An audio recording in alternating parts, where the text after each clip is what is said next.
प्रेमी गरासिया राजस्थान के सिरोही जिले के गांव झामर की जनजातीय किसान केवल 6 बीघा खेत से अपने भरे पूरे परिवार का पालन पोषण करती हैं। सालाना आमदनी 1.25 लाख रुपए है। जीवन में खुशहाली है, परंतु ज्यादा समय नहीं बीता जब इन्हें आजीविका के लिए कड़ा संघर्ष करना पड़ता था। परिवार आर्थिक तंगी और बदहाली से जूझ रहा था। तभी बदलाव की एक सुखद बयार आई। फसलों और सब्जियों की उन्नत किस्में अपनाने से उपज और आमदनी कई गुना बढ़ गई। मुर्गी पालन और पशुपालन से अतिरिक्त आमदनी होने लगी। घर की बगिया में उगी सब्जियों ने परिवार को पोषण सुरक्षा प्रदान की। हमें भिंडी की पैदावार से बहुत फायदा हुआ है। इससे घर बैठे रोजगार भी मिला है। निराई गुड़ाई करते रहने से 1-2 महीने में ही भिंडी तैयार हो जाती है। घर की महिलाएं भिंडी तोड़कर बाजार में खुद ही बेच भी आती हैं। मेरी एक बेटी तो आबू रोड मंडी में सब्जी की दुकान लगाती है। उसके पास मोबाइल है। जब भी सब्जी खत्म हो जाती है तो वो फोन करके बता देती है और हम उसके पास सब्जी पहुंचा देते हैं। इससे हमें हमारी सब्जियों का अच्छा भाव मिल रहा है। मैंने इसी आमदनी से अपनी एक बेटी की शादी भी की है। प्रेमी गरासिया केवल एक उदाहरण है। दक्षिण राजस्थान के 4 पिछड़े जिलों के 78 गांवों के लगभग 13,000 किसान परिवार समेकित कृषि प्रणाली और नवीन प्रौद्योगिकी अपनाकर आर्थिक प्रगति की ओर अग्रसर हैं। और इस प्रगति की सूत्रधार है भारतीय कृषि अनुसंधान परिषद की राष्ट्रीय कृषि नवोन्मेषी परियोजना NAIP।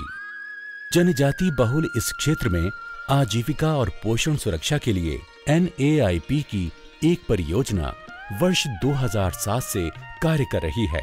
उदयपुर के महाराणा प्रताप कृषि एवं प्रौद्योगिकी विश्वविद्यालय के नेतृत्व में परियोजना क्षेत्र के किसानों तक समेकित कृषि की जानकारी और आवश्यक सहायता उपलब्ध कराई जा रही है।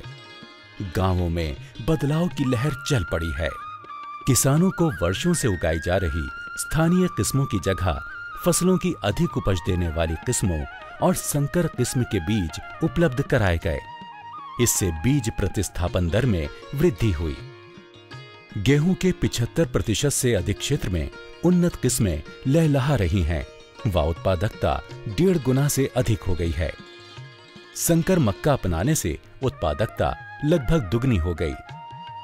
मिर्च, भिंडी, टमाटर, बैंगन, फूल गोभी, पत्ता गोभी, धनिया और लौकी आदि सब्जियों की खेती को आमदनी के आकर्षक स्रोत के रूप में बढ़ावा दिया गया। इससे 1 बीघा यानी 0.2 हेक्टेयर से 20 से 40 हजार रुपए आमदनी हुई और रोजगार में वृद्धि हुई। धामसरा गांव के प्रभुराम गरासिया मुख्य रूप से सब्जियों व नकदी फसलों की खेती करके सालाना लगभग 1.5 लाख रुपयों की आमदनी कर रहे हैं। परिवार मेरा बड़ा है।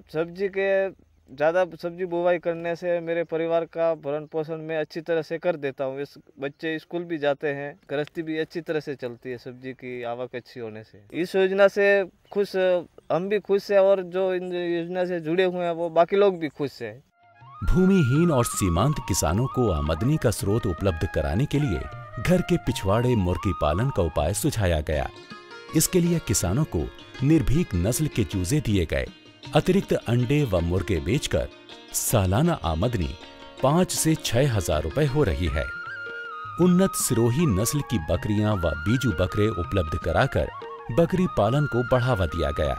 पशुओं के स्वास्थ्य व पोषण सुधार के लिए खनिज लवण दिए गए और चारे की कुंडियां बनवाई गईं, जिससे तकरीबन 25 से 30% चारे की बचत हो रही है। सिंचाई को कुशल और आसान बनाने के लिए 3.45 लाख मीटर से अधिक कृषि पाइप दिए गए, जिन्हें जोड़कर खेत तक पानी लाया जा सकता है। छोटी ड्रिप यूनिट्स भी लगाई गईं। इनसे सिंचित क्षेत्र में 987 हेक्टेयर की बढ़ोतरी हुई। किसानों और नवीन प्रौद्योगिकी के बीच संबंध मजबूत करने और आवश्यक जानकारी उपलब्ध कराने के लिए गांवों में ग्रामीण प्रौद्योगिकी केंद्र खोले गए। यहाँ किसान वैज्ञानिकों से सीधे संपर्क करके आवश्यक मार्गदर्शन और जरूरी सलाह प्राप्त करते हैं। चूँकि फसल तैयार होने में आपके 15-20 दिन का समय है, तो इस वक्त आप जैसे भिंडी की बहुत बढ़िया वैरायटी आई हुई है, 10 नंबर हाइब्रिड बीज आया हुआ है, इसी तरह से एक सिलेंडर बीज आया हुआ है। इस भिंडी के बीज को आप ले लें और मिर्ची का जो बीज आया हुआ है उसको भी आप ले लें, उसकी रोप तैयार कर लें। मिर्ची की रोप तैयार होने में कम से कम 1 महीना लगेगा। जैसे ही आपका खेत खाली हुआ तो रोप आपके खेतों में पड़ जाएगी, तो निश्चित रूप से 1-1.5 महीने में आपको उत्पादन चालू हो जाएगा। इसी केंद्र के माध्यम से किसानों को आवश्यक आदान उपलब्ध कराए जाते हैं, जिसकी सूचना बोर्ड पर दर्ज रहती है। परंतु किसानों के बीच सबसे अधिक लोकप्रिय है आधुनिक टच स्क्रीन सूचना कियोस्क। इसके जरिए किसान पलक झपकते ही अपनी भाषा में फसलों, सब्जियों और फलों की वैज्ञानिक खेती तथा पशु और मछली पालन के बारे में उपयोगी जानकारी हासिल करते हैं। किसानों की सुविधा के लिए केंद्र में अनेक कृषि यंत्र और उपकरण उपलब्ध हैं, जिन्हें किसान आवश्यकता अनुसार किराए पर ले पाते हैं। आकर्षक बाजार मूल्य दिलाने के लिए किसानों को व्यावसायिक समूहों में संगठित किया गया है। इसी आधार पर किसान बैठक में चर्चा करके सामूहिक रूप से फैसला लेते हैं और उपज को मंडी तक पहुंचाते हैं। नियमित रूप से बचत करने वाले किसान व्यावसायिक समूहों को संगठित करके एक संघ के रूप में प्रोड्यूसर कंपनी का गठन किया जाता है, ताकि सामूहिक रूप से कम कीमत पर कृषि आदान खरीदे जा सके। प्रोड्यूसर कंपनी के माध्यम से उपज को मंडी में बेचने से किसानों को अतिरिक्त आमदनी हुई, कमीशन का खर्च बचा और घर बैठे बिक्री हो गई। ये ट्राइबल फार्मर्स में हमने जो नए इंटरवेंशंस दिए हैं उसका किसानों को बहुत फ़ायदा मिला है, और हम चाहते हैं कि ये जो फ़ायदा हमारे इन किसानों को 13,000 किसानों को हुआ है, ये दूसरे किसानों में भी फैलना चाहिए।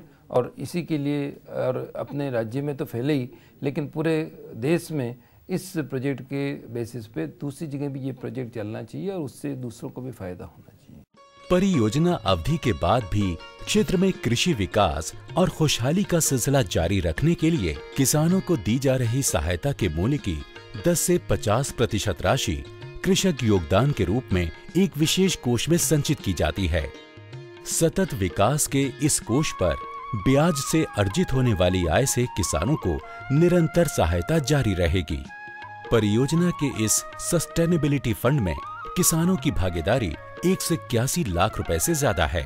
किसान परिवारों और गांव के सामाजिक आर्थिक स्तर में सुधार हुआ है।